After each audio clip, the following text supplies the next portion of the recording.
Hello friend, welcome to the channel pharmacy dictionary.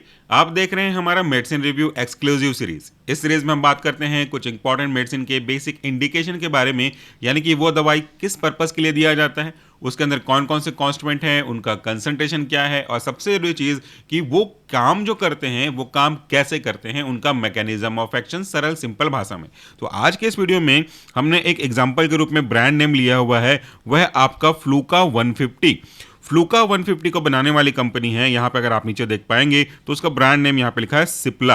तो ये जो फ्लूका 150 है, उसमें ये 150 उसके स्ट्रेंथ को यानी कि उसके कंसंट्रेशन को रिप्रेजेंट कर रहा है। और ये फ्लूका का एक्टिव कॉन्स्टिट्यूएंट कौन सा है? यह आपका फ्लूकोनाजोल इंडियन फार्माकोपिया के गाइडलाइन के अकॉर्डिंगली। और अगर आप डोजेस फॉर्म के बारे में बात करोगे तो ये एक टेबलेट है, ठीक है। तो यहाँ पे फ्लूकोनाजोल का जो कंसंट्रेशन है यहाँ भी लिखा हुआ है 150 mg ईच अनकोटेड टेबलेट। ये कोटिंग नहीं हुई है।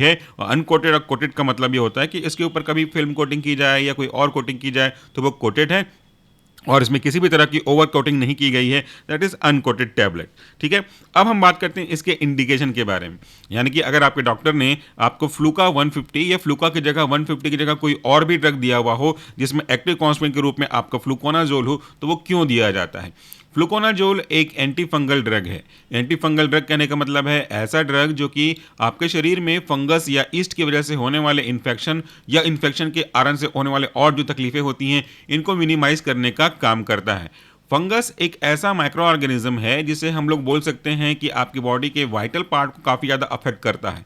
यह आपके माउथ इन्फेक्शन कॉज कर सकता है, यह आपके ईसोफेगल इन्फेक्शन कॉज कर सकता है, यह लंग्स में इन्फेक्ट कर सकता है, यह ब्लड में इन्फेक्ट कर सकता है, और सबसे ज़्यादा जो अफेक्ट करता है ये जेनेटो यूरिनरी ट्रैक्ट पार्ट में करता है, यानी कि पर्सनल प्राइवेट पार्ट में ये अफेक्ट करता है।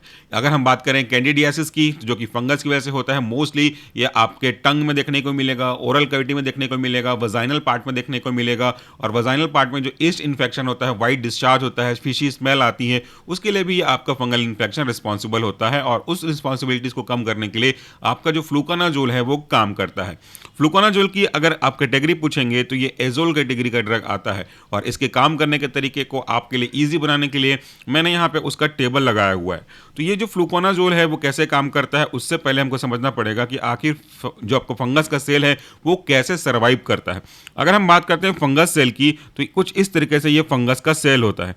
ये हो गया आपका फंगस, ठीक है।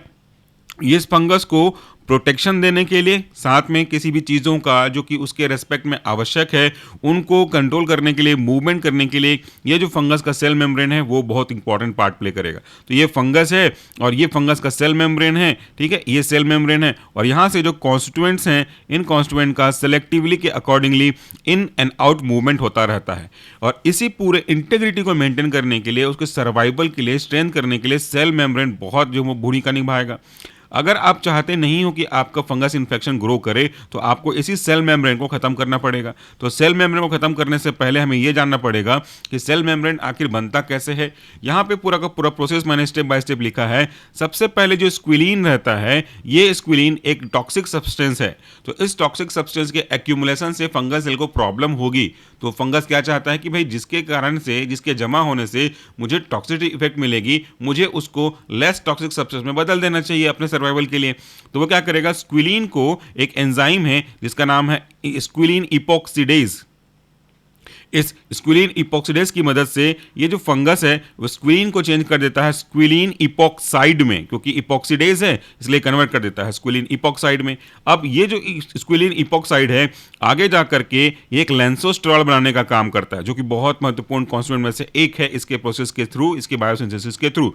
ये lanosterol with the help of cytochrome P450, जो कि एक माइक्रोसोमल एंजाइम है, इसकी मदद से, और एक एंजाइम जिसका नाम है 14 अल्फा डीमिथाइलेज, ये एक ऐसा एंजाइम है जो कि फाइनली इस लेंसोस्ट्रॉल को अर्गोस्ट्रॉल में कन्वर्ट करने का काम करता है।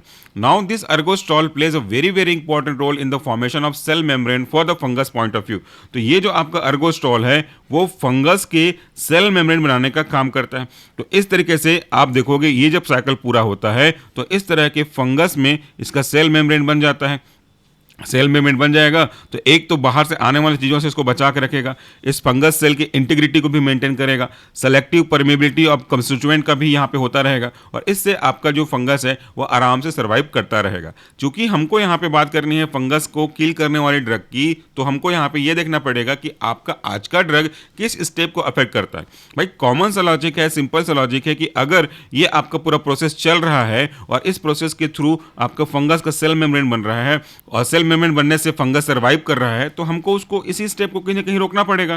तो यहाँ पे आपका जो एजोल है, आज का जो ड्रग मैंने बताया आपका फ्लूकोनाजोल, लास्ट में आप ये भी देख पा रहे हो एजोल लिखा हुआ है, तो एजोल कैटेगरी का ड्रग है। तो ये एजोल कैटेगरी के ड्रग क्या करते हैं, 14 अल्फा डीमेथिलेज एंजाइम को इनहिबिट कर देते हैं और इसके इनहिबिट होने से जो आपका फाइनल प्रोडक्ट बन रहा था अर्गोस्टॉल, ये नहीं बनता। तो अर्गोस्टॉल की सिंथेसिस आपने रोक दी और अर्गोस्टॉल की सिंथेसिस रोक देंगे तो फंगस का जो सेल मेम्ब्रेन है वो नहीं बनेगा और इस तरीके से ये जो सेल मेम्ब्रेन था अब देखो वो पूरी तरह से खत्म हो जाएगा।